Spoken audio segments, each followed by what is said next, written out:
ክቡር አባታችን መልአከ አርያም ቆሞስ አባ ሰርጸ ድንግል የደብራችን ዋና አስተዳዳሪ፣ የመንጋው ጠባቂ፣ ክቡራን ወንድሞቼ እህቶቼ ሁላችሁ በእግዚአብሔር ፍጹም ሰላምታ ሰላም እላችኋለሁ። እንደምን ዋላችሁ? እንደምን ሰነበታችሁ? በቸርነቱ ስቦ በሀብቱ አቅርቦ ወደዚህ ቅዱስ ቦታ እንድንመጣ የፈቀደልን እግዚአብሔር አምላካችን በፈጠራቸው ፍጥረታት አንደበት ሁሉ ስሙ የተመሰገነ ይሁን። እንዲሁም እግዚአብሔርን የወለደችልን ዘመዳችን ወገናችን እንዲሆን ያደረገች ንጽሕተ ንጹሐን ቅድስተ ቅዱሳን ድንግል ማርያም ስሟ የተመሰገነ ይሁን። ቅዱሳን መላእክት፣ ነቢያት፣ ሐዋርያት፣ ጻድቃን፣ ሰማዕታት፣ ደናግል፣ መነኮሳት እንደየክብራቸው ክብር ምስጋና ይድረሳቸው። አማላጅነታቸው አይለየን። ንስሐ ባትገባ መብራትን ከመቅረዟ አጠፋታለሁ። ንስሐ ባትገባ መብራትን ከመቅረዟ አጠፋታለሁ። ራዕየ ዮሐንስ ምዕራፍ 2 ቁጥር 5 ላይ የምናገኘው ኃይለ ቃል ነው። በዚህ ኃይለ ቃል መነሻነት እግዚአብሔር ያስተምረናል፣ ይመክረናል። እኛም ተምረን እንድንጠቀም እግዚአብሔር ይርዳን። ሁላችሁ በሉ ንስሐ ባትገባ መብራትን ከመቅረዟ አጠፋታለሁ። ንስሐ ባትገባ መብራትን ከመቅረዟ አጠፋታለሁ። ራዕየ ዮሐንስ ምዕራፍ 2 ቁጥር 5 ላይ እናገኘዋለን። ይህንን ኃይለ ቃሉን የጻፈው ቅዱስ ዮሐንስ ሲሆን እንዲጽፍ ያዘዘው ደግሞ እግዚአብሔር አምላካችን መድኃኒታችን ኢየሱስ ክርስቶስ ነው። የተጻፈለት በኤፌሶን አካባቢ 7 አብያተ ክርስቲያናት ነበሩ። ከሰባቱ አለቆች ለአንዱ የተጻፈ ነው። ለሰባቱም አለቆች በቅደም ተከተል መልእክት ተጽፎላቸዋል። አንዱ ይህ ነው እና የተመሰገነ አለ፣ ከሰባቱ አለቆች ያልተመሰገነም አለ፣ የተወቀሰ አለ። ከዚህ በኋላ ካንተ ጋራ አልሰራም ብሎም እግዚአብሔር ያሰናበተው ሁሉ አለ እና ከነዚህ አንዱ ይህ አሁን ያነሳ ነው። አለቆች የተባሉት 7 አብያተ ክርስቲያናት አሉ። በእነዚያ ላይ ምዕመናንን ሊያስተምሩ፣ ሊመክሩ፣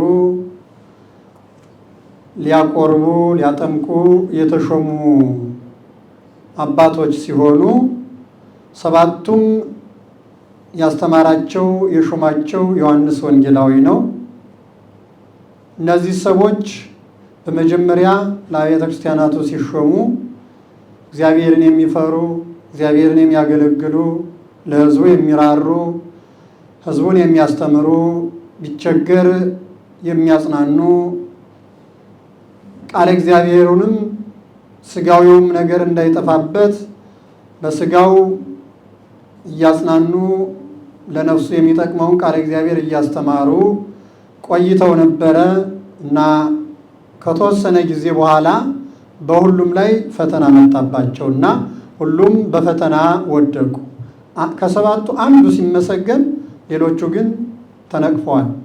አንደኛው በፍጹም ስራው ተቀባይነት እንደሌለው ተናግሯል እግዚአብሔር እና ከነዚህ አንዱ እንግዲህ ታሪኩን እዛ ላይ በደንብ ማንበብ ነው። ለዛሬው የምንፈልገውን ብቻ ነው የምንወስድ። ለአንዱ ሲጽፍለት ነስህ እንከ ወማእኮሰ እመጽ ወአድለቀልቃ ለማይቶትከ እምነ መካና እማይነሳይከ ሲጀምር በት በኩል እንደወደቅ አስብ ይለዋል። የወደቀበትን ማሰብ እንዳለበት፣ ምክንያቱም ንስሐ ለመግባት የወደቀበትን የሳተበትን መገንዘብ ስለሚያስፈልግ ማለት ነው። ከዚያ በኋላ እንግዲህ ንስሐ ግባ ይለዋል። ምን ግባ ነው? ንስሐ ግባ። መጀመሪያ የወደቅክበትን አስበው፣ ከዚያ በኋላ ንስሐ ግባ። ነገር ግን አለ ወማኮሰ እመጽ ዋድለቀልቃ ለማይቶትከ ምነ መካና እመይነሳይከ፣ ንስሐ ባትገባ መጥቼ መብራትን ከመቅረዟ አጠፋታለሁ። ንስሐ ባትገባ መብራትን ከመቅረዟ አጠፋታለሁ አለው። መጀመሪያ የወደቅክበትን አስብ እና ንስሐ ግባ። ንስሐ ባትገባ ግን ምን እላለሁ? መብራትን ከመቅረዟ አጠፋታለሁ ብሎ በዮሐንስ ወንጌላዊ አማካኝነት መልእክቱ ተጽፎ ተላከላቸው ማለት ነው። ከዚያው ተያይዞ እንግዲህ ራዕየ ዮሐንስ ተጽፏል ማለት ነው ሙሉ በሙሉ እና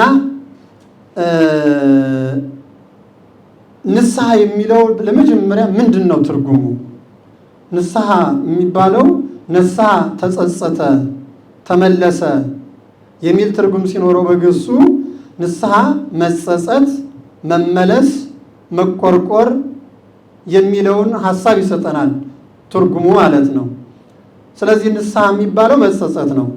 ንስሐ የሚባለው መመለስ ነው። ንስሐ የሚባለው ያለፈውን ኃጢአት እያሰቡ መቆርቆርና ያንን ኃጢአት ላለመድገም መወሰን ነው ማለት ነው። መወሰን ነው። ይህ ትርጉሙ ነው ንስሐ የሚለው ትርጉም። መጀመሪያ መጸጸት፣ ከዚያስ መመለስ፣ ከዚያ በኋላ ደግሞ ያንን ሳይዘነጉ እየተቆረቆሩ መኖር።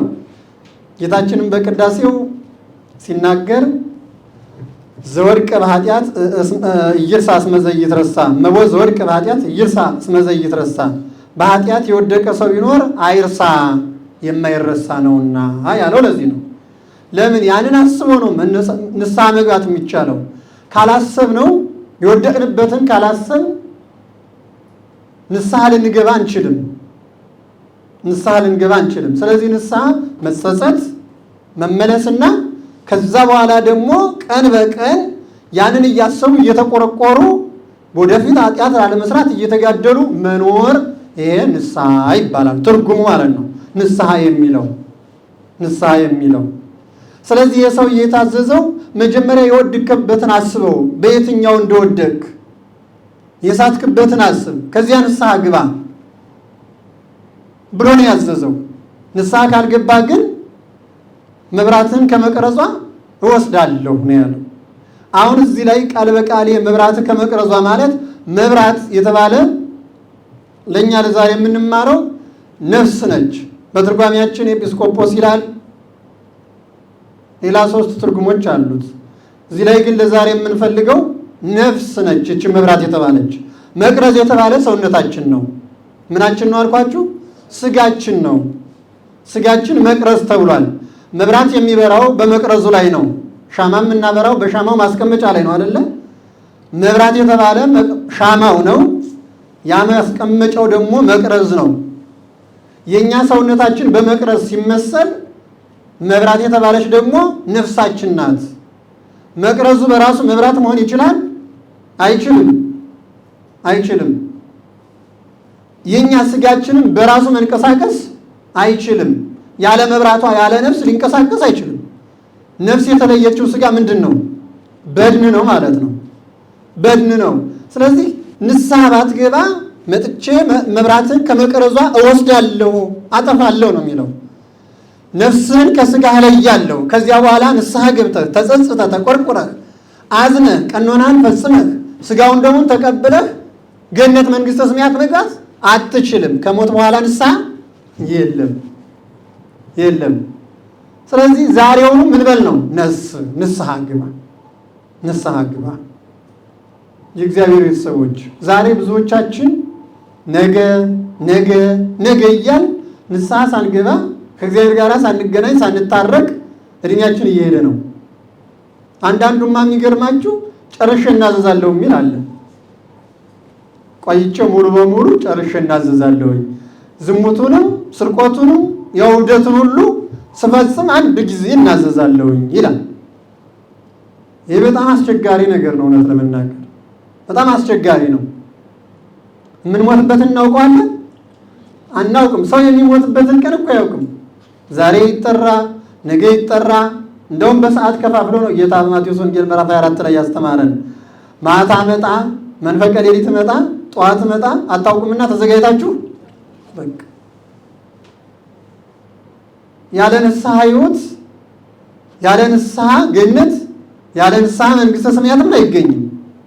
ስለዚህ ነው ይህን ሰው ንስሐ ግባ፣ ባትገባ ግን መጥቼ መብራትን ከመቅረዟ አጠፋለሁ፣ ነፍስን ከስጋ ለያለሁ፣ ነፍስን ከስጋ ለይቼ ከወሰድኩ በኋላ ንስሐ ገብተህ ተጸጽተህ አልቅሰህ ተመልሰህ ልትጽድቅ አትችልምና ዛሬውኑ በሕይወተ ስጋ ሳለህ ንስሐ ግባ ብሎ የጻፈለት።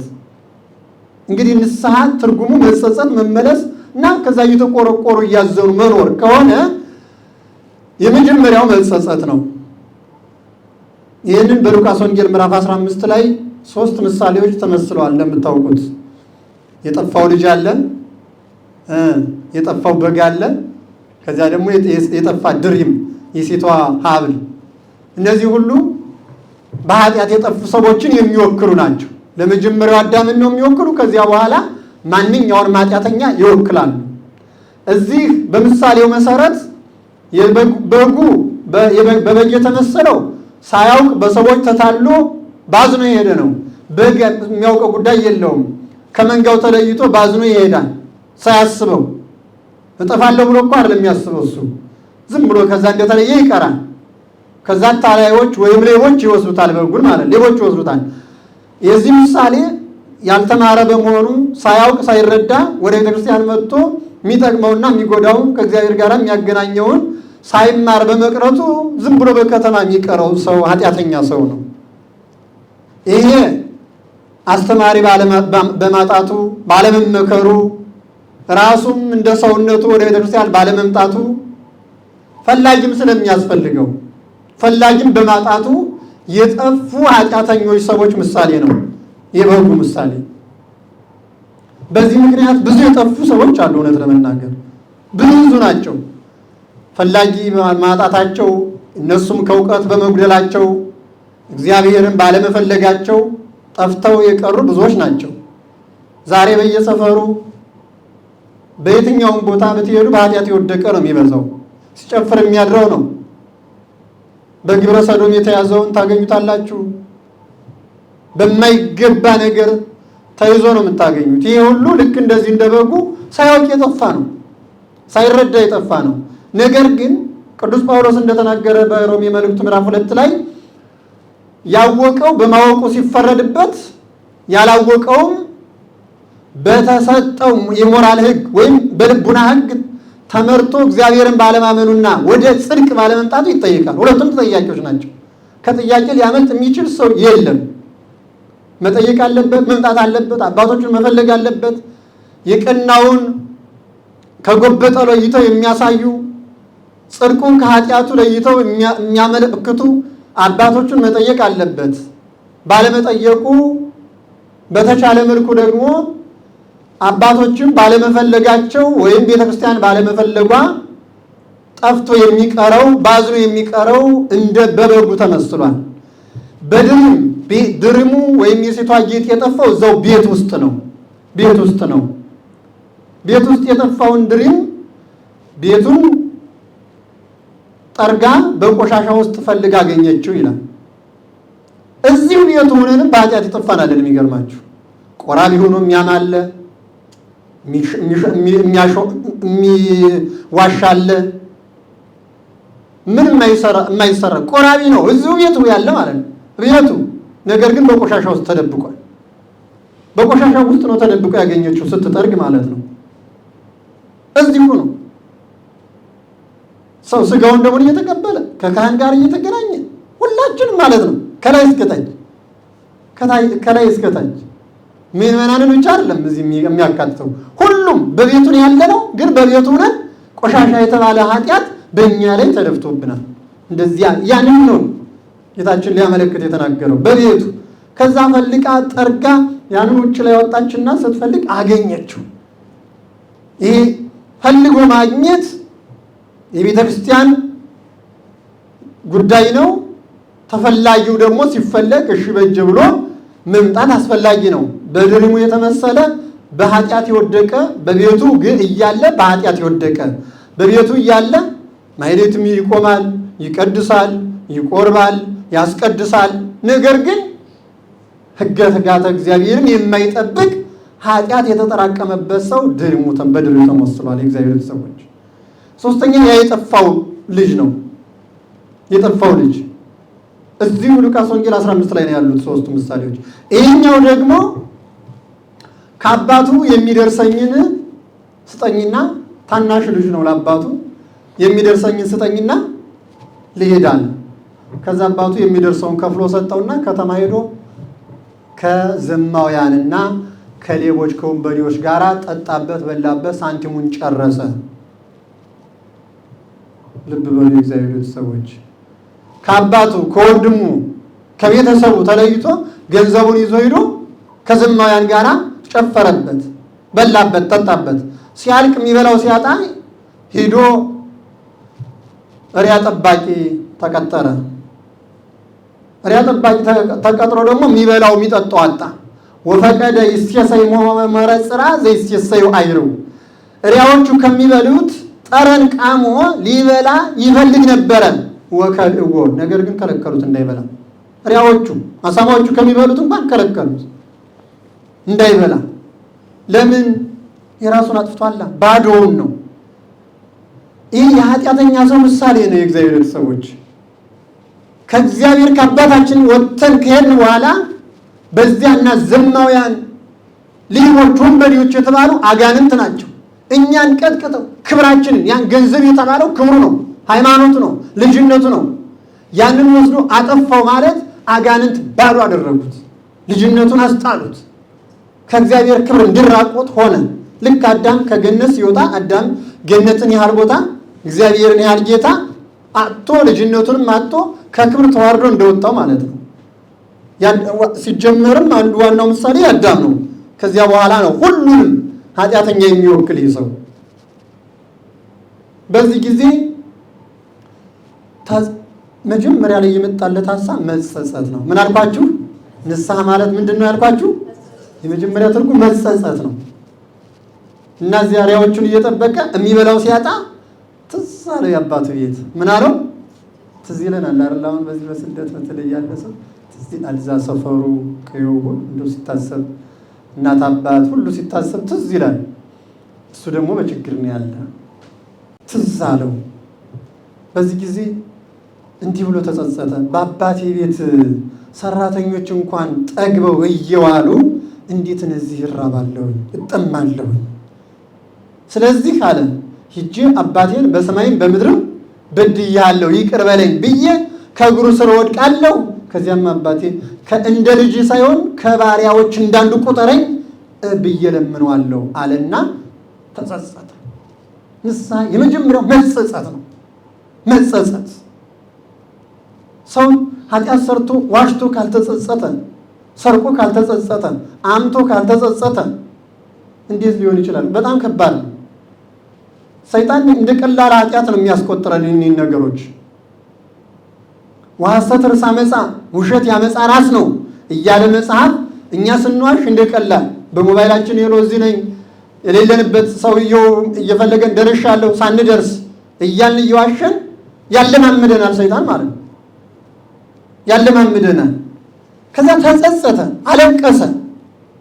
መጸጸት ብቻውን በቂ ስላልሆነ ሁለተኛው ንስሐ የሚለው ምንድነው ትርጉሙ? መመለስ። እስኪ መመለስ በሉ። መጀመሪያ ተጸጸተ ስለ ኃጢአቱ፣ በሰማይም በምድርም ፈጣሪ አባቴን በድያለሁ አለ።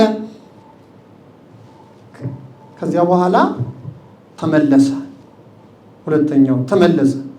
ሲመለስ አባቱ ገና ከሩቅ ሲያየው ሩጦ ሄዶ አቅፎ ሳመው ይላል መጽሐፍ ቅዱስ ውስጥ ተነብስ። ምን አለው? አቅፎ ሳመው። ልጁ ነዋ። የፈለገው ቢያጠፋ አባት ልጁን ይጠላዋል? አይጠላውም።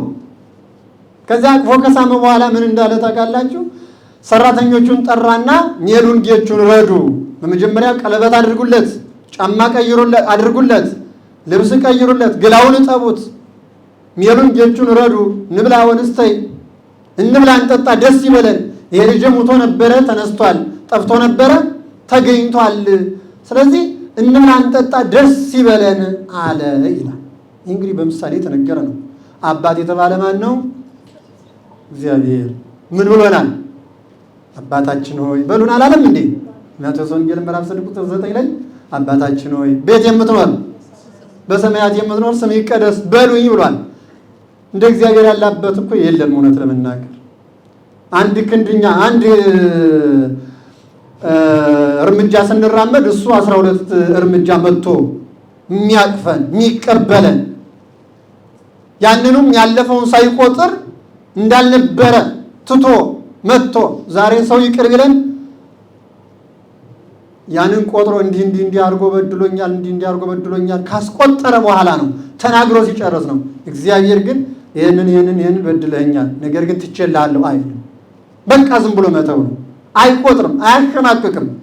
አዳምን እኮ ዕፀ በለስን በልቶ በገነት ተደበቀ ጊዜ እግዚአብሔር ሳያየው ቀርቶ አይደለም። አዳም ወዴት ነህ ብሎ የጠራው እኮ ላለማሸማቀቅ ነው።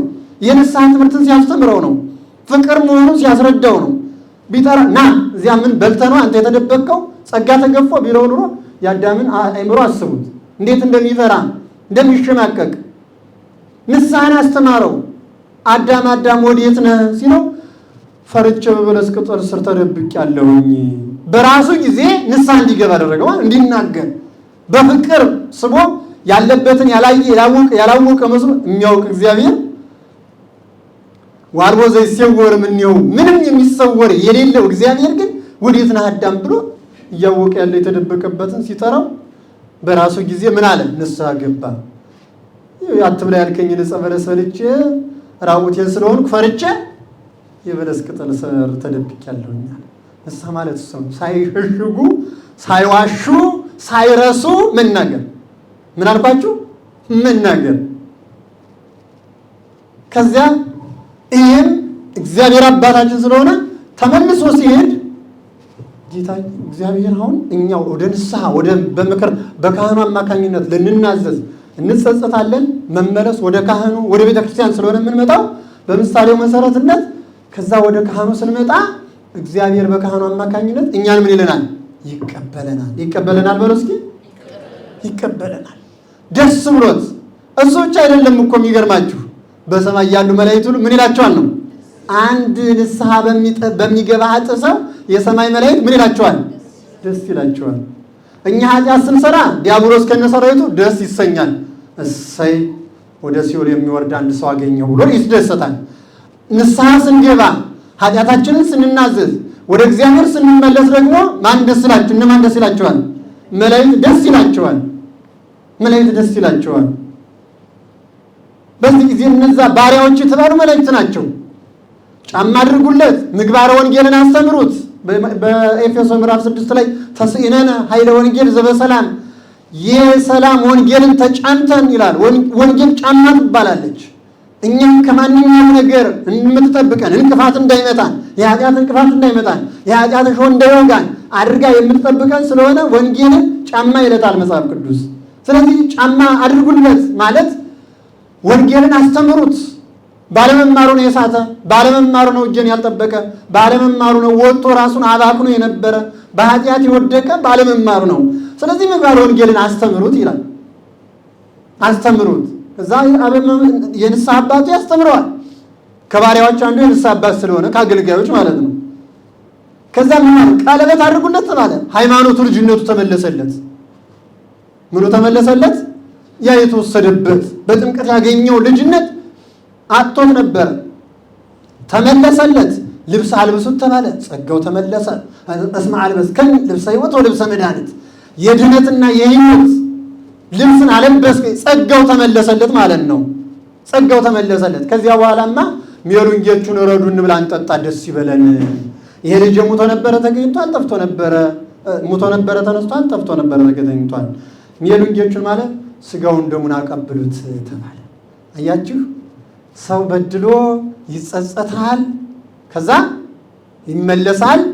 ከዚያስ በመካህኑ አማካኝነት መድኃኔዓለም ኢየሱስ ክርስቶስ መጥቶ ከፍ ያደርገዋል፣ ይቀበለዋል ሲናዘዝ ማለት ነው። ከዚያ በኋላ የሚቀጥለው ምንድነው? የወንጌሉን ስጋውን ደሙን መቀበል ነው። ስጋውን ደሙን መቀበል። ስለዚህ ንስሐ መግባት ሲባል የመጀመሪያ የወደቅንበትን ኃጢአት አስበን መጸጸት ነው። መጸጸት ይሄንን አድርጌያለሁ ብሎ ቆጥሮ ስለዚህ ኃጢአት መጸጸት። ቅዱስ ጳውሎስም ተዘከር ለሊከ አንተ ኃጢአተከ ከመ ይዝክር ብከ ፈጣሪከ፣ ፈጣሪህ ኃጢአትን እንዳያስብብህ አንተ አስቀድም ኃጢአትን አስበው ይላል። ምን ማለት ነው? እግዚአብሔር የሚያስብብን ንስሐ ሳንገባ ስንቀር ነው። እኛ አስበን ንስሐ ከገባንበት ግን እግዚአብሔር ኃጢአታችን ምን ይለዋል? አያስበው። አሁን እዚህ ውዳሴ ማርያም ትርጉሙ ላይ የምናውቃት አንዲት ሴት አለ። ትሰማላችሁ የሚቀጥለው እንግዲህ ሰኞ ማለት ነው። እና ኃጢአቷን እየጻፈች ታቀስቀምጥ ነበረ። ከዚያ በኋላ ከባስልዮስ ሄዳ ዘንድ ሄደችና ፈርታ ነው እየጻፈች ታስቀምጥ የነበረች። ከዚያ በዚህ ያለው ኃጢአትሽ ይፋቅልሽ በለኝ አለችው። ከዚህ ይፋቅልሽ ስላት እንደ ቆሎ ረገፈ ይላል። የተጻፈው ወረቀቱ ምን ሆነ? ባዶ እንዳልተጻፈበት ሆነ። አንዲት ቀረች። ከዚያ በኋላ እሷ ደግሞ ተላከች። እንግዲህ እዛን እንሰማዋለን እና ያችሁም ደግሞ ተፍቃላታለች። ልክ እንደዚያ ነው ኃጢአታችን የሚወገደው በካህኑ አማካኝነት ንስሐ ገባን፣ ተቀበለን። ከዚያ በኋላ የመጨረሻው ስጋውን ደሙን መቀበል። ስለዚህ ንስሐ ማለት ምንድን ነው አልኳችሁ? መጸጸት፣ ከዚያስ መመለስ፣ ከዚያስ ወደ አባት ቀርቦ ተናዞ ስጋውን ደሙን መቀበል። ይሄ ነው ንስሐ ማለት። በዚህ ህይወት የማይመላለስ ክርስቲያን መኖር የለበትም። እኛ ግን ይኸውላችሁ የእግዚአብሔር ሰዎች ሁለት ነገሮችን ብለን እንጨርሳለን። እኛ ግን ችግራችን ምንድነው ከተባለ አንናዘዝ። ኢትበሉ ለየሰም እስመ ጌሰምሰት የሊ ለርሳ ወየአክላ ለዕለት እከያ ወስርሃ። የማቴዎስ ወንጌል ምዕራፍ 6 ቁጥር 34 ላይ የምናገኘው ኃይለ ቃል ለነገ አትበሉ። እስቲ ለነገ አትበሉ በሉ። ለነገ ነገ ለራሷ ታስባለች ካለ በኋላ ወየአክላ ለዕለት እከያ ወስርሃ፣ ለቀኒቱ ክፋቷ ምን ይላታል? ይበቃታል ይላል። አያችሁ አንዳንድ ሞኝ ሰው ለነገ አትበሉ ሲባል እንጀራ ከድናችሁ አታሳድሩ ያለ ይመስለዋል። ወይም ሳንቲም ለነገ አታሳድሩ አታስቀምጡ ያለ ይመስለዋል። ወይም እቅዳችሁ ነገ ይሄን እንሰራለሁ አትበሉ ያለ ይመስለዋል። አይደለም። ለነገ ብላችሁ ኃጢአታችሁን ሳትናዘዙ አታሳድሩ። የዕለቱን ነው፣ የዕለቷን ነው። እንዴ ሲሳየነ ዘለለ ዕለትን ሀበነ ዮም፣ የዕለት ምግባችንን ዛሬ ስጠን የሚለው እኮ ትርጓሜው አንዱ ዕለት ንስሐ እንድንገባ አድርገን ነው። 6 ትርጓሜዎች አሉት። አንዱ ዕለት ንስሐ እንድንገባ አድርገን አይታደርም። ዛሬ የሰራነው ዛሬ ነው። ዛሬ የሰራነውን መቼም ዛሬ ነው የምንናዘዘው። ስለዚህ ለነገ አትበሉ ማለት ኃጢአት ሰርታችሁ ነገ እናዘዛለሁ፣ ከነገ ወዲያ እናዘዛለሁ፣ ልሞት አካባቢ ጥቅላል አድርጌ ሁሉንም እናዘዛለሁኝ ብላችሁ አታሳድሩ። ለነገ ክፋቷ የቀኗ ክፋት ምን ይላል? ነገ የምንሰራው ክፋት አለ። ገንዘብ ቢሆን ነው እኮ የነገ ክፋቷ ይበቃታል አይባልም ነበረ። የኃጢአት መሆኑን የምታውቁት የነገዋ ቀኗ ለራሷ ክፋቷ ይበቃታል ተባለ ማለት ነው። ነገ የሚሰራ ኃጢአት አለ፣ ሌላ ነገ የሚዋሽ ውሸት አለ፣ ነገ የምናታልለው ማታለል አለ፣ ነገ የምናመው ሐሜት አለ፣ ነገ ብዙ ያላቀርነው ያልተዘጋጀንበት ነገር ግን በአጋጣሚ ሁሉ የምንሰራው ኃጢአት አለ። ስለዚህ ዛሬው ለነገ ከተባለ የነገው ከዚያ በኋላ እየተባለ ሳንናዘዘው ልንቀር ነው ማለት ነው። አሁን ጾሙ መጣ። ጾም ሲመጣ እንኳን ንስሐ ሳይገባ ሰው በቃ ሊጀምር ነው ማለት ነው። ገላን ለልብስ ያጥቡለታል ይላል መጽሐፋችን። ገላ የሚታጠበው ለማን ነው? ለልብስ ማለት ነው። ለጠጅ ብርሌ ያለ የሚታጠበው ልክ እንደዚህ ሁሉ ገላችን ለልብሱ እንደሚታጠብለት ሰውነታችንም ለጾሙ ንስሐ መግባት አለበት። በታጠበ ንስሐ በገባ ማንነቱ ነን ስንጾመው ተቀባይነት ይኖረዋል። አሊያ ግን ድካም ብቻ ይሆንብናል የእግዚአብሔር ሰዎች። ያ ማለት ግን አንሱም ማለት አይደለም። እየደከምንም እየተነሳንም ቢሆን መጾም ነው።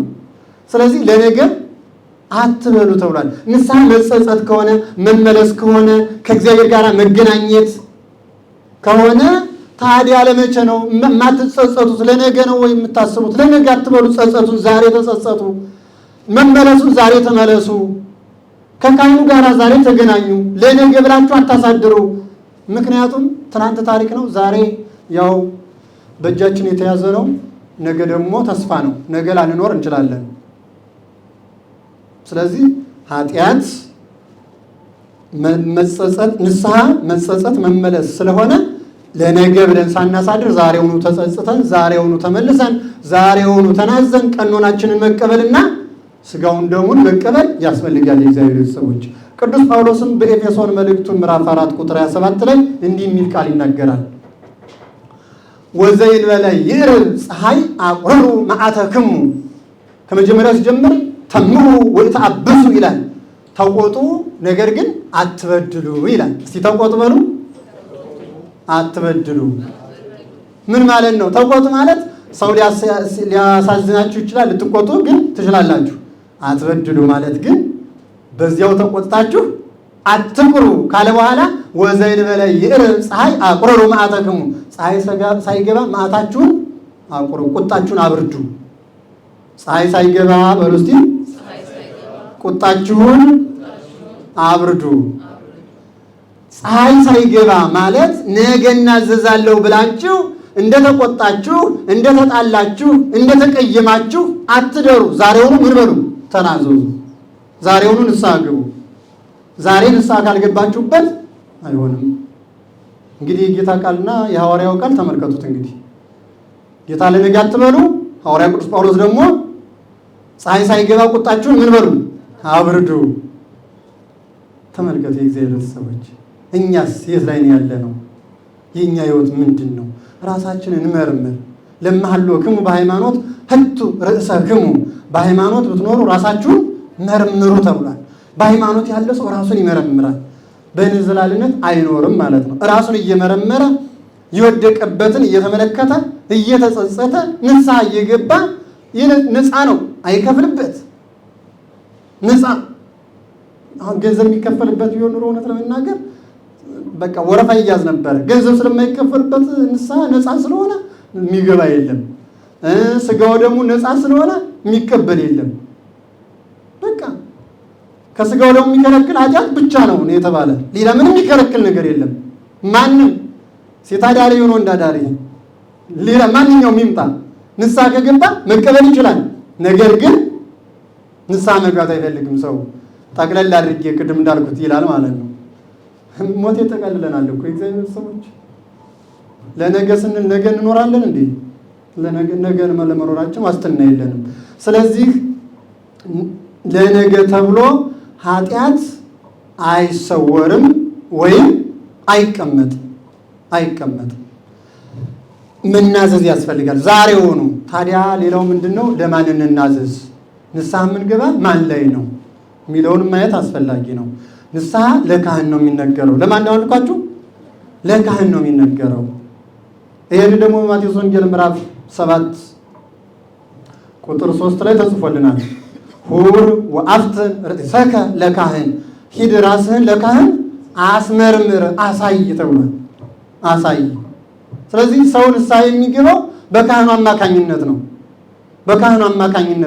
በካህኑ አማካኝነት እግዚአብሔር ንስሐውን ይቀበለዋል።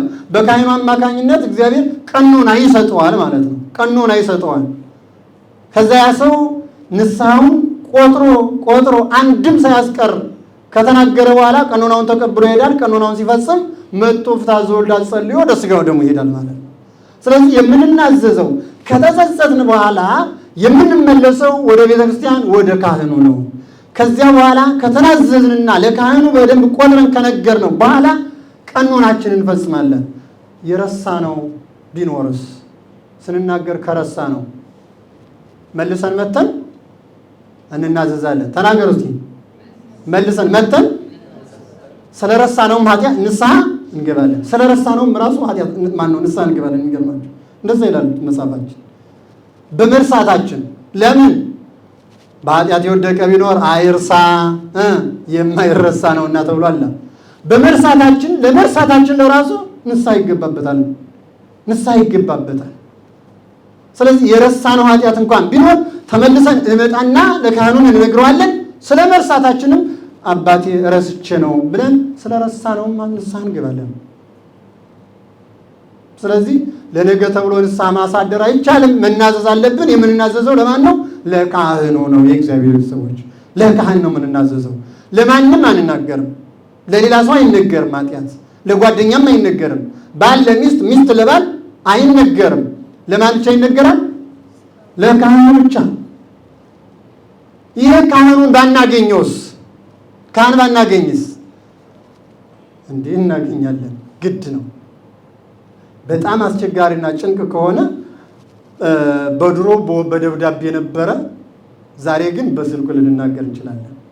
ያ ግን ካህን ከሌለ ማለት ለምሳሌ እዚህ ኳታር ያለ ደውሎ ንስሐ መግባት አይችልም። ምን አልኳችሁ? ደውሎ ንስሐ አባቴ እዛ ሀገር ቤት ነው እዛ ነው ንስሐ አባቴ አይፈቀድም። ይኸውላችሁ ፍትሐ ነገሥት ታነቡ ማለት ነው። በጎጥ ለምሳሌ የካባዶ ያለው ኮልፌ ያለ ንስሐ አባት እንኳን አይዝም። አጥያው ላይ ነው መያዝ ያለበት ተብሎ ነው የተደነገገው። ተመልከቱ እንግዲህ ሰው ግን በስልክ ደውሎ እንዲህ ብዬ ይህ ካቶሊካዊነት ነው፣ ኦርቶዶክሳዊነት አይደለም። ኦርቶዶክሳዊነት ነገር ሁሉ ግልጥ ነው። በደብሩ በአጥቢያው ካህን እያለ አሳልፎ ለሌላ ንስሐ አባት አለ ብሎ የሚቀመጥም እሱም ምንድነው ማለት ነው? ኃጢአት ነው ራሱ ደግሞ ማለት ነው የእግዚአብሔር ሰዎች። ስለዚህ ንስሐ የምንገባው ካህኑ ላይ ሲሆን ካህኑ ደግሞ በአጥቢያችን ላለው ደብር ነው። አስቸጋሪ ሁኔታ እዚህ ውዳሴ ማርያም ትርጉም ላይ እንዳለችው ሴት አስቸጋሪ ሁኔታ ከገጠመን ጽፈን ልናስቀምጠውና እንዳንረሳው ከዛ ካህን ስናገኝ ልናዘዝ እንችላለን። ማናገኝና ሞት ሊቀድመን የሚችል ከሆነ በደብዳቤ እንልከዋለን በድሮ ዘመን። በአሁኑ ደግሞ ቴክኖሎጂውን ተጠቅመን ልናዘዝ እንችላለን። ከዚህ ውጭ ግን በደብሩ ካህን እያለ ካህን አጥቼ ነው ምን ብዬ ነው ብሎ ምክንያት ፈጥሮ ሳይናዘዙ መቅረት ከሞት አያድንም። የምን ሞት? በኃጢአት የሚመጣውን ሞት፣ ወደ ሲኦል መውረድ። የእግዚአብሔር ቤተሰቦች ብዙዎቻችን እየተታለልን ነው። ንስሐ የሚገባ በአጥቢያ ባለ ካህን፣ አስራት የሚከፈል ለአጥቢያ ቤተክርስቲያን። አንዳንዱ በቃ የተቸገረ ቤተክርስቲያን እዛለ ሳይባል መጽሐፉ ሳያዝዝ እዚህ አሁን ለምሳሌ እዚህ ኳታር ያለ ሰው ለኳታር ስላሴ እንጂ የሚከፍል አስራት ለሌላ ከሰጠ እግዚአብሔር አልተቀበለውም። ለግለሰብ ሰጥቷል። መጽሐፉ እንደዛ ነው የሚለው። ላለበት ደብር ብቻ አስራቱን ይሰጣል። ንስሐም ደብሩ ላይ ካህን ካለ እዚያው ንስሐ አባት ይይዛል እንጂ በርቀት አይሆንም። ስለዚህ ይሄ ሁሉ ነገር ተቀርፎልናል። እኛ ደግሞ እግዚአብሔር የተመሰገነ ይሁን ካህናት አሉን። ሁሉ ነገር የተሟላ ነው። ከአስተዳዳሪያችን ጀምሮ ለምእመናን የሚጨነቁ የሚያዝኑ የሚራሩ ካህናት አሉን። ስለዚህ ካህናቶቻችንን መጠቀም አለብን እንደ አጥቢያ። ሌላው ደግሞ በያለበት ቦታ ሁሉ ይህንን የሚሰማ ራሱን ማስተካከል አለበት። እግዚአብሔር ያዘዘውንና ተቀብሎ በትእዛዙ መሰረት ጸንቶ መኖር አለበት የእግዚአብሔር ሰዎች። ስለዚህ የምንናዘዘው ለካህኑ ነው። ግን አለንበት ደብር ላይ ነው የንስሐ አባት የምንይዘው። ማንኛውንም ነገር ለእሱ ብቻ ነው የምንናገረው። ለግለሰብ አይነገርም። አይደለም ለማንኛውም ሰው ባለ ሚስት ለባል እንኳን አይነገርም። ንስሐ ለማን ብቻ አልኳችሁ? ለንስሐ አባት ብቻ። ንስሐ አባት ማለት ንስሐ ስለሚሰጥ ነው። አበ ነፍስ ይባላል። የነፍስ አባት ስለሆነ ነው። ምክንያቱም ነፍስን ወደ ገነት የሚያስገባት ስለሆነ። የመጀመሪያው አበ ነፍስ መድኃኔ ዓለም ኢየሱስ ክርስቶስ ነው። መልካ ኢየሱስ ጸልዩ ኢየሱስ ክርስቶስ እስመ አበ ነፍስየ አንተ በሎሙ ለመላእክት ተፈስሑ ሊተ ረከብክዎ ለወልድየ በከንቱ ዘሞተ። የነፍስ አባት የሆንክ ኢየሱስ ክርስቶስ ሆይ በሎሙ ለመላእክት ተፈስሑ ሊተ፣ መላእክትን ደስ ይበላችሁ በላቸው፣ ረከብክዎ ለወልድየ በከንቱ ዘሞተ። ቅድም በሉቃስ 15 ላይ የተመሰለውን ምሳሌ መነሻ አድርጎ ነው የደረሰው። በከንቱ የሞተውን ልጅን አግኝቼዋለሁና ደስ ይበላችሁ በላቸው አንተ የነፍስ አባት ኢየሱስ ክርስቶስ ሆይ ይላል። እንግዲህ መልካ ኢየሱስ ጸልዩ የምታገኙት ማለት ነው። ስለዚህ መጀመሪያ የነፍስ አባት ራሱን ሰጥቶ ያዳነን ከሞት የዋጀን እርሱ መድኃኔ ዓለም ኢየሱስ ክርስቶስ ነው። ከዚያ በኋላ ደግሞ የነፍስ አባቶችን ካህናትን ሾሞልናል። የዮሐንስ ወንጌል ምዕራፍ 21 ቁጥር 15 ላይ ስታነቡ ጴጥሮስ የተባለው ነው። ምን አለ? ትወደኛለህ ወይ ካለ በኋላ እንደምወድህ አንተ ታውቃለህ ሲለው ምን ተባለ? በጎችን ጠብቅ፣ ግልገሎችን አሰማራ፣ ጠቦቶችን አሰማራ፣ ግልገሎችን ሶስተኛ ጠብቅ። በጎች ታላላቆቹን፣ ጠቦቶች ወጣቶች፣ ግልገሎች ሕፃናትን ጠብቅ ብሎ እሱ የነፍሳችን አባት ነው። ደግሞ አበ ነፍስ ሹሞልን ሄደው ካህናት የነፍስ አባት የሚባሉት ስለዚህ ነው። የነፍስ አባት የሚባሉት ስለዚህ ለነፍስ አባታችን መምህረ ንስሐም ይባላል። ስለ ንስሐ ሂደት የሚያስተምረን የሚመክረን ስለሆነ ማለት ነው። ስለዚህ ከንስሐ አባታችን ጋራ በየቀኑ ግንኙነት ሊኖር ያስፈልጋል ማለት ነው። ይሄ ዮሐንስ አፈወርቅ ደጋግመህ ኃጢአት ስትሰራ ያልፈራህ ያልደነገጥክ ደጋግመህ ንስሐ ስትገባ ትፈራለህ ይላል። ሰው ደጋግሞ ኃጢአት ሲሰራ ያልፈራ ደጋግሞ የንስሐ አባቱን አግኝቶ ለመናገር ያፍራል። መድኃኔ ዓለም ኢየሱስ ክርስቶስ ለእኛ እርቃኑ ሲሰቀር አፍሯል እንዴ? አላፈረም። በዕብራውያን መልእክቱ ቅዱስ ጳውሎስ እኮ ብሏል፣ ወተአገሳ ለኀፍረት አናሐስዮ ዘጽንሑ ሎቱ ፍስሐሁ። ምእመናን የሰው ልጆች በሱ መሰቀል እንደሚድኑለት ስለሚያውቅ ኀፍረትን ታገሳት ነው የሚለን እኮ። እርቃኑን ሲሰቅሉት አላፈረም። እንዴት እኛ ንስሐ ለመግባት እናፍራለን? እንዲህ ካህኑ እኮ ሰው ነው። እንደኛ ለሆነው ሰው መናገር ያፈር በእግዚአብሔር ፊት በመንበሩ ፊት እንዴት መቆም እንችላለን? ምእመናን ኋላ በመንበሩ ፊት ቆሞ መጠየቅ ይሻላል ወይስ ዛሬ በካህኑ ፊት እንደኛ ሰው ለሆነው መናገር አይቀልም እንዴ? እግዚአብሔር እኮ ቸር ስለሆነ ነው ይላሉ የኔታዎች ያስተማሩ መምህራን። ቸር ስለሆነ ለእኔ ነው የምትናገሩ ሳይል እንደኛ ደካማ ለሆነው እንደው የማይታዘበን እሱም ስለሚወድቅ እኔም እኮ እሰራለሁ እንደው እንደናንተ ባልዘሙትም ባልሰርቅም ካህን ስለማይዘሙት ማለት ነው ባልሰርቅም እንደዚህ እንደው ባላደርግም ጥቃቅኑንማ እኔም እኮ ደክማለሁ ሰው ስለሆንኩ ብሎ እንዲያዝንልን ማለት ነው። አያችሁት? ይራራልናል። የሚራራ እንደውም ቅዱስ ጳውሎስ በዕብራውያን መልእክቱ ዘከመዝኬ ሊቀ ካህናት ይደልወነ፣ እንደዚህ የሚራራ ሊቀ ካህናት ይገባናል ይላል። መድኃኔ ዓለም ኢየሱስ ክርስቶስ ያን መከራውን ያውቀዋልና በእኛ ላይ የሚደርሰውን መከራ ያውቀዋል፣ ይራራልናል። ስለዚህ ልክ እንደኛ ደካማ የሆነ ካህን አበ ነፍስ አድርጎ ሾመልን፣ የሚራራልን ማለት ነው። እንዳንጨነቅ ይበዛባቸዋል ብሎ ይህንን ተካፍዬን የጾምልሃለሁኝ የኛውን ስግደት 41 ቢሆን 20ውን የሰግድልሃለሁ ብሎ ይሰጠናል። ስለዚህ የምንናዘዘው ለካህኑ ነው ማለት ነው። ለማን ነው አልኳችሁ? ለካህን ነው። እንግዲህ ንስሐ ስንል ምንድን ነው ብለናል? መጸጸት በሉ እስኪ። መጀመሪያ ስለሰራ ነው ነገር ያን እያሰብን መጸጸት፣ መቆርቆር። ለምን አደረግኩ? ምክንያቱም ከእግዚአብሔር ፍቅር መውጣት ነው። በትዕቢት መውደቅ ስለሆነ ከትሕትና መጉደል ስለሆነ ማለት ነው። ስለዚህ ማዘን፣ መቆጨት፣ ከዚያ በኋላ መመለስ። እስኪ መመለስ በሉ። መመለስ ወደ ካህኑ ወደ ቤተ ክርስቲያን ለመናዘዝ መምጣት ቆርጦ ልክ እንደዚህ ያለች በሰማይም በምድርም በድያለሁ እንደ ከባሪያዎቹ እንዳንዱ አድርገኝ እንጂ ልጅ ልባል አይገባኝም ብዬ ነው አለው ብሎ ነው የመጣው። ስለዚህ መጣ። ነገር ግን አባት ነውና እግዚአብሔር አቅፎ ሰማያችሁ እንደዚህ ነው አቅፎ የሚቀበለን። ከዚያ በኋላ መናዘዝ። ምንናዘዘው ለካህኑ ነው። ኃጢአት ለነገ ተብሎ አያድርም። ስንናዘዝ እንዴት እንናዘዝ የሚለውን ልናገርን አልጨረስ። ብዙ ስለ ንስሐ ብዙ ብንናገር ስለማያልቅ ማለት ነው። እንዴት እንናዘዝ? ካህኑ ቁጭ ብሎ እኛ ከእግሩ ስር ኩርትም ብለን ቁጭ ብለን እያለቀስን ነው የምንናዘዝ። ቁጭ ብሎ በወንበር አንድ ቀን ይህንን ሰራው፣ ደግሞ አንድ ቀን እንዲህ አድርጌ ከገሌ ጋር ወደቅኩ፣ ደግሞ አንድ ቀን ጾም ገደፍኩ፣ ደግሞ ሌላ ቀን እንዲህ አደረግኩ እየተባለ እንደ ቀልድ አይወራ። ይህንን አስቡት።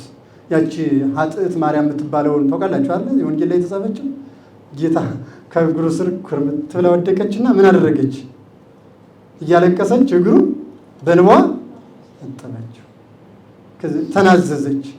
ከዚያ ደግሞ ምን አደረገች? በፀጉሯ አሸች። እኔ ወረዳ ነኝ። ፀጉር ለሴቶች ክብራቸው ነው፣ እንደ ሰርመዴ ሊደፉት ሊያጌጡበት ተሰጥቷቸዋል ተብሎ በአንደኛው ቆሮንቶስ ምዕራፍ 11 ቁጥር 2 ጀምሮ ተጽፏል። ፀጉራቸውን እንዲያሳድጉት ቤተክርስቲያን ሲሆን እንዲከናነቡ፣ በሌላው ቦታ ግን ጌጣቸው ነው ተብሎላቸዋል። ወንድ ግን እንዳያሳድግ እዚያው ቁጥር 5 ላይ ተጽፏል። ስለዚህ በዚያ እኔ ወራዳ ነኝ፣ እኔ በኃጢአት የቆሸሽኩ ነኝ፣ ክብር ሁሉ ለአንተ ነው ብላ ያንን የምትወደውን ፀጉሯን ስንት ሽቱ የዘገበችለትን ስንት ቅባት ያፈሰሰችበትን ፀጉሯን ከዛ አሸችው። ስለዚህ ስንናዘዝ እንዴት እንናዘዛለን? ካህኑ ስር ወድቀን እያለቀስን ትዝ ሲለን እየተንሰቀሰቅ ያን ኃጢአት እያስታወስን እያሰብን ምን እንላለን? እንናዘዛለን። ካህኑ ደግሞ መጨረሻ ላይ በያይዞሽ ልጄ በያይዞህ ልጄ እግዚአብሔር ይቅር ብሎሃል፣ ከዚህ በኋላ በርታ ብሎ አስተምሮ መንገዱን አሳይቶ በዚህኛው ይሄ ነው ብሎ በነገርነው መሰረት አይ በዚህኛው መንገድ ሂድ ብሎ አስተምሮ መክሮ ወደ ቤታችን ይሰደናል። ቀኖና ሰጥቶ ቀኖናችን ከአራት አይወጣም። ጾም፣ ጸሎት፣ ስግደትና ምጽዋት ነው የሚሆነው። ከነዚህ እንግዲህ በማቴዎስ ወንጌል ምዕራፍ 7 ላይ ሀብታሙን ጾም ድሃውን መጹት ብሎ መስጠት እንዲገባ በትርጓሜያችን ተቀምጧል። ለምን ድሃ ስጥ ቢሉት ምን የለውም? ሳንቲም የለውም። ሀብታሙስ መጹት ቢሉት ሳንቲም ስላለው እየሰጠ ሁልጊዜ ምን ያደርጋል ማለት ነው? ኃጢአት ይሰራል። ጾም ነው የሚባል እስከማለት ተብሎ ያው ቀጠን ለማድረግ ነው ቀኖናው። ግን ከአራቱ የማይወጣ ጾም፣ ጸሎት፣ ምጽዋትና ስግደት ይታዘዛል። ከዛ ያንን ሲጨርስ መጥቶ ለመምህረ ንስሐው ይነግራል። በፍትሐ ዘወልድ ጸልዮ እግዚአብሔር ይፍታ፣ ከዛሬ ጀምሮ ስጋውን ደግሞ ተቀበል። ነገር ግን ዳግመኛ ብትበድል መጥተህ ንስሐ ግባ። ቅዱስ ዮሐንስ በአንደኛ መልእክቱ ምዕራፍ 2 ቁጥር 1 ላይ ደቂቄ ዘንተ እጽሕፍ ለክሙ ከመ ይትአብሱ፣ ልጆቼ ይህንን የምጽፍላችሁ እንዳትበድሉ ነው ካለ በኋላ ወመኒ ቦ ዘአበሰ ጰራቅሊጦስ ብነ ሀበ አብ ኢየሱስ ክርስቶስ፣ ነገር ግን አልሆንለት ብሎ ደግሞ የበደለ ሰው ቢኖር ከኃጢአታችን ይቅር የሚለን ጰራቅሊጦስ መንፈስ ቅዱስ አለንና ንስሐ ግቡ ብሎናል። ስለዚህ ዛሬም ልንበድል እንችላለን፣ ነገም ልንበድል እንችላለን። የዛሬውን ዛሬ የነገውን ነገ እየተናዘዝ መንገዳችንን እንቀጥላለን። ምክንያቱም መንገዳችን ሩቅ ነው። እዚያ ለመድረስ መውደቅ መነሳት ሊኖር ይችላል። ጻድቅ 7 ጊዜ ይወድቃል 7 ጊዜ ይነሳል የተባለው መጽሐፍ ምሳሌ ንስሐ እየገባ እየወደቀ እየተነሳ እየወደቀ እየተነሳ ስንሄድ በመንገድ በእግራችን ስንሄድ እንቅፋቱ አለ። እንቅፋት ሊመታን ይችላል።